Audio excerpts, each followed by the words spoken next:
Hello, everyone. Welcome to the Minnesota Music Hall of Fame. I'm Virtual Genie, your digital guide to Minnesota music history. Everything you'll hear today is based on the decades of research, interviews, photographs, newspaper articles, and archives collected by music historian Jeannie Anderson. Together, I'd like to take you on a journey through one of the most legendary music venues in America. Today, most people know it simply as First Avenue.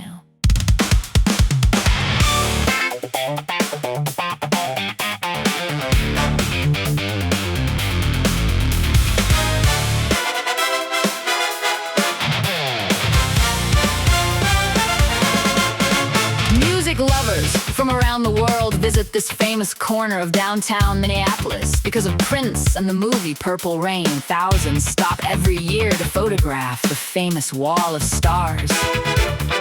But long before Prince made First Avenue famous around the world, this building had already become one of the most important landmarks in Minnesota music history.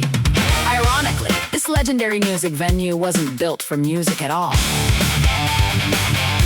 The building was constructed in 1936 as the Minneapolis Greyhound Bus Depot. For decades, thousands of travelers passed through its doors on their way across Minnesota and beyond. By the late 1960s, however, the depot had become outdated and many believed the building's future was uncertain. Fortunately, four visionaries looked at that aging bus station and imagined something no one else could see. Those four people were Danny Stevens, Alan Fingerhut, Sharon Fingerhut, and Abby Rosenthal. Together they formed an organization called The Committee, with a dream that sounded almost impossible: to transform an old bus depot into the Midwest's premier rock and entertainment venue. Construction crews worked around the clock. In fact, workers were literally still hammering, painting, and laying carpet on opening day. Imagine inviting one of the biggest rock acts in America to open your brand new club while construction crews are still putting the finishing touches on the building. Inside, visitors discovered purple shag carpeting, giant psychedelic murals painted by West Bank artists, restaurants, boutiques, multiple bars, and one of the most sophisticated lighting systems Minneapolis had ever seen. Then came opening weekend. April 3rd and 4th, 1970. The opening attraction was none other than Joe Cocker and the Mad Dogs and Englishmen tour. More than 2,300 people packed the club during its first two nights. The lines stretched around the block. The crowds were so large that the depot actually ran out of liquor before the evening was over and had to send someone out to buy more. That's a pretty good problem to have on opening weekend. One of my favorite stories from opening weekend came directly from Alan Fingerhut. To decorate the grand opening, he ordered nearly 2,000 carnations. Before long, audience members began tossing the flowers onto the stage. Joe Cocker and his musicians laughed and started throwing them right back. Suddenly, the concert became one giant flower fight between the performers and the audience. More than 50 years later, people I interviewed still remembered that wonderful moment. Another one of my favorite discoveries happened while researching opening night. For years, I wondered about the newspaper stories describing an incredibly loud opening band. Columnist Will Jones joked that no one over 30 could survive the volume, and another reviewer claimed everyone in attendance would surely go deaf. But who was that opening band? After digging through old newspaper accounts, concert advertisements, and interviews, I finally found the answer. The very first musicians ever to perform on the depot stage were a talented trio of teenagers from nearby St. Louis Park known as Bear, Beaver, Peacock. They may not have become household names, but they'll always have a special place in Minnesota music history as the first band to open one of America's most famous music venues. Those are the kinds of stories I love uncovering. Despite all the opening night excitement, one thing became immediately clear. Minneapolis had suddenly become an important stop on the national rock and roll circuit. The performances were even filmed for Joe Cocker's legendary Mad Dogs and Englishmen concert film, forever placing the depot in rock history. Over the next several years, the list of performers became nothing short of extraordinary. the Butterfield Blues Band, Poco, the Kinks, Jethro Tull, Alice Cooper, B.B. King, Ramsey Lewis, Sha-Na-Na, Mitch Ryder, Pacific Gas, and Electric, and dozens more. Just as importantly, Minnesota musicians shared those same stages, proving that Minneapolis can produce music every bit as exciting as New York, Los Angeles, Nashville, or London. One of the reasons the Depot occupies such a special place in Minnesota music history is because of the incredible variety of artists who appeared on its stage. The opening months featured artists who were helping define entirely new musical styles. The Butterfield Blues Band brought the Chicago blues tradition, while Poco, founded by former Buffalo Springfield members Richie Furay and Jim Messina, introduced audiences to the emerging sound of country rock. Critics predicted that Poco was destined for great success, and they were right. The Depot also welcomed jazz great Ramsey Lewis, whose live performances at the club were so successful that they became the album, Them Changes. That recording remains part of the Depot's musical legacy. Rock fans packed the Depot for Mitch Ryder, the Kinks on their first Twin Cities appearance, and Jethro Tull, whose Sunday concerts after the Labor Temple closed helped establish the Depot as Minneapolis' new home for nationally touring rock acts. The summer of 1970 continued with an extraordinary lineup. Alice Cooper appeared before becoming one of rock's greatest showmen. Blues fans experienced the incomparable B.B. King, supported by Minnesota favorites Lazy Bill Lucas and Mojo Buford, creating what one reviewer called a blues freak's paradise. Other memorable performances included Blodwyn Pig, Pacific Gas, and Electric, Mason Prophet, the Caribbean rhythms of Exuma, and the powerful harmonies of Rotary Connection, featuring the remarkable Minnie Riperton years before she became an international recording star. As the year continued, the Depot attracted even bigger names. Frank Zappa and the Mothers of Invention filled the club, joined by the Flying Burrito Brothers, featuring Chris Hillman, Don Ellis, and his 23-piece orchestra demonstrated that jazz could be every bit as exciting as rock, while the Faces, starring a young Rod Stewart and Ron Wood, played one of the most memorable concerts in the Depot's history. Long lines stretched outside in the rain as fans waited to get in. The Depot also presented Country Joe McDonald, Wayne Cochran, and the C.C. Riders, Sweetwater, James Gang with Joe Walsh, and Savoy Brown, proving that Minneapolis had become an important stop on the national concert circuit. Just as important as the national acts were the outstanding Minnesota musicians who shared the stage. Bands like Danny's Reasons, Crockett, Grizzly, Willie Murphy, Thundertree, White Lightning, The Litter, Pepper Fog, Downchild, any others proved that Minnesota's own music scene was every bit as vibrant as the artists coming in from around the country. The gathering at the Depot album captured that local talent and remains one of the finest snapshots of the Twin Cities music scene.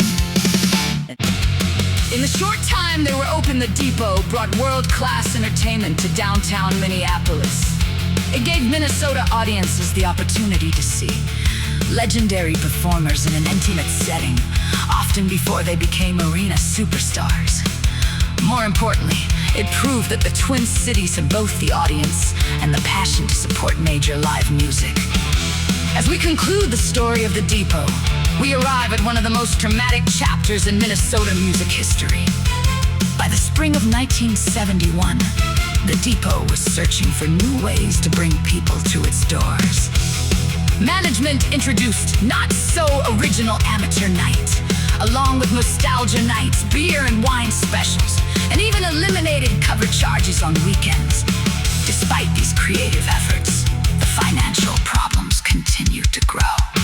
On May 23rd, 1971, blues guitar legend Johnny Winter returned to the Depot with the J. Gals Band. More than 1,500 fans packed the first show, while another crowd waited outside in the rain for the second performance.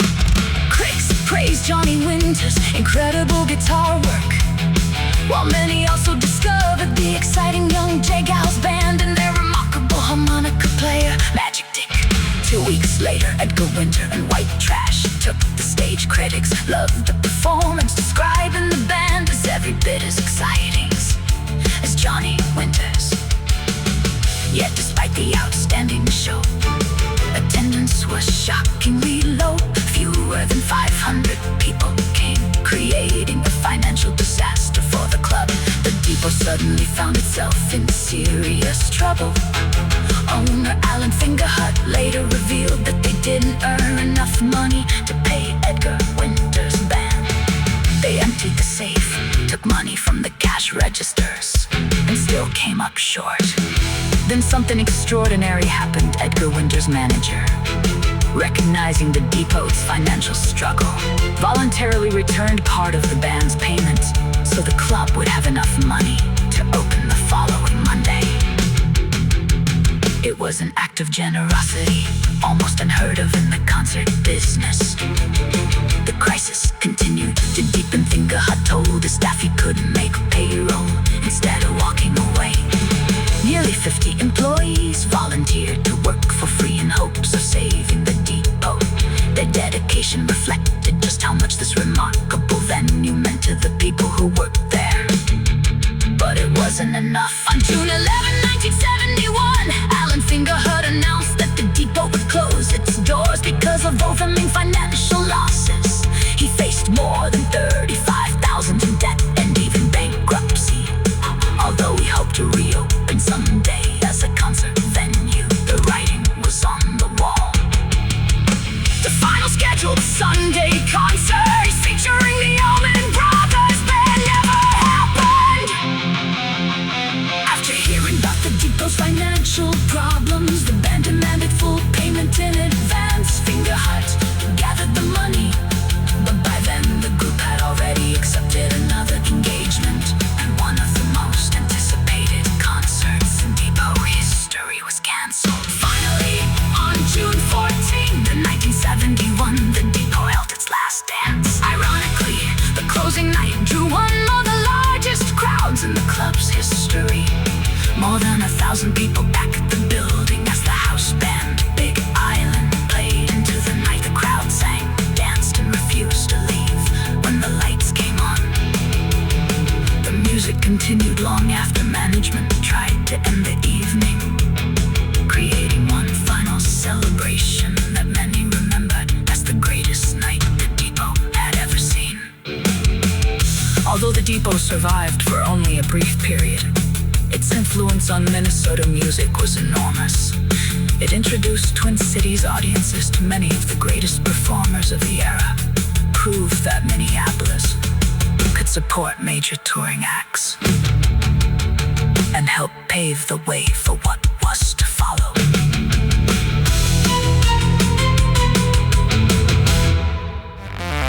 In 1972, the Depot became Uncle Sam's. In 1980, it became simply Sam's. Then, on January 1st, 1982, it officially became the name recognized around the world, First Avenue.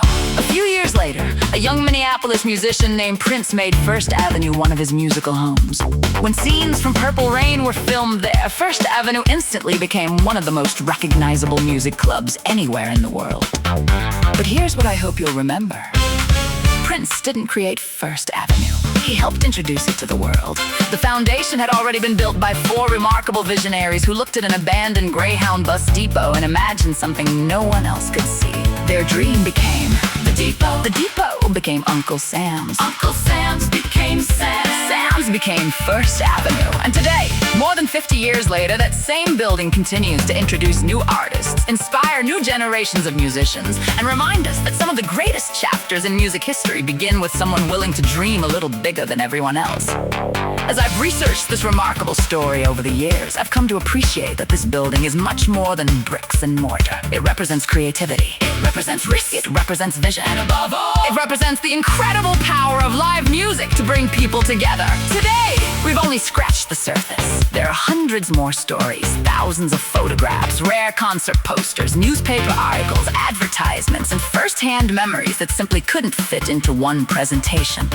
If If today's journey has inspired you to learn more, I invite you to visit my website, TwinCitiesMusicHighlights.net. There, you'll discover one of the most comprehensive collections of Minnesota music history ever assembled. I continue adding new discoveries, preserving new memories, and sharing the remarkable story of live popular music in Minneapolis and St. Paul. Thank you for joining me on this journey through one of Minnesota's greatest musical landmarks. I'm Virtual Genie, and I hope you'll continue exploring Minnesota's remarkable music history with me at TwinCitiesMusicHighlights.net. Until next time. Keep the music alive. A lot of you probably didn't know this, but First Avenue is considered one of the most haunted places in the Twin Cities. Long before it became one of the world's most famous music clubs, it served as Minneapolis's Greyhound bus depot.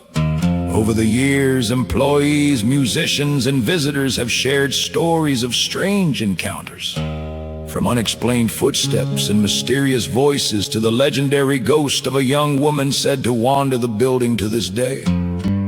Whether you believe the stories or not, they've become part of First Avenue's incredible history. And what better way to introduce those legends than with one of Minnesota's most beloved novelty groups?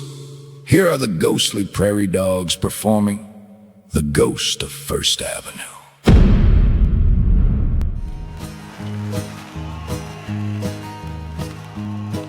Hey little girl, what have you done? Hey little girl, who did you become? Hey little girl, haunting the stage. Hey little girl, trapped in the rage.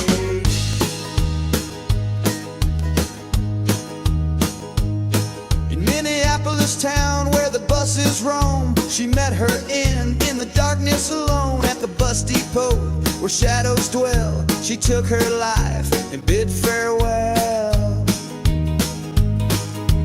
Hey little girl, what's your final act? Died for the drama and never came back. You haunt the lights, you chase the blues, a poltergeist in platform shoes. No one claps, but everyone knew she's the ghost of First Avenue. She floats through amps, through cables and cords, crashes green rooms and slams ghost doors. They say she sings with a crackling mic and steals the breath from the backup lights. Hey little girl, what's your final act? Died for the drama and never came back. You haunt the lights, you chase the blues, a poltergeist in platform shoes. No one claps, but everyone knew she's the ghost of First Avenue. She don't want peace, she don't want fame, just center stage and a whispered name. She hits her marks with a phantom grace, then vanishes into the speaker's bass. Some say love, some say pain, some say the lights just call her name. But when the house is empty and the crowd is gone, she's still humming that midnight song.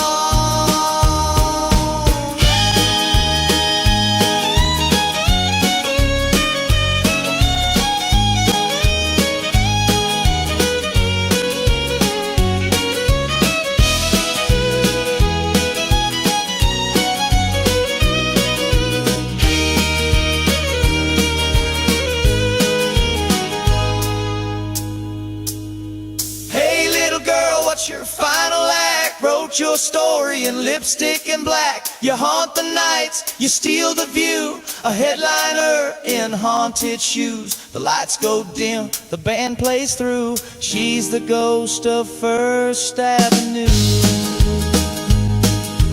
Hey little girl, what have you done? Hey little girl, who did you become? Did you know that night when the end came due that you'd become the ghost of First Avenue?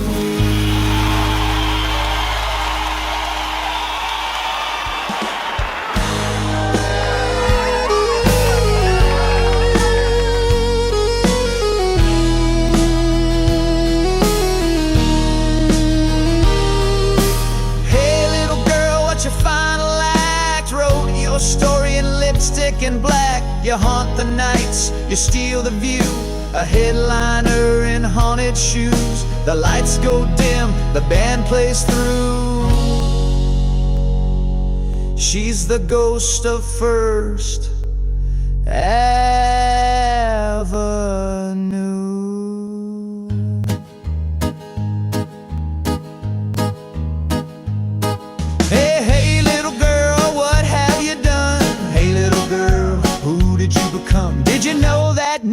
when the end came due, that you'd become the ghost of First Avenue.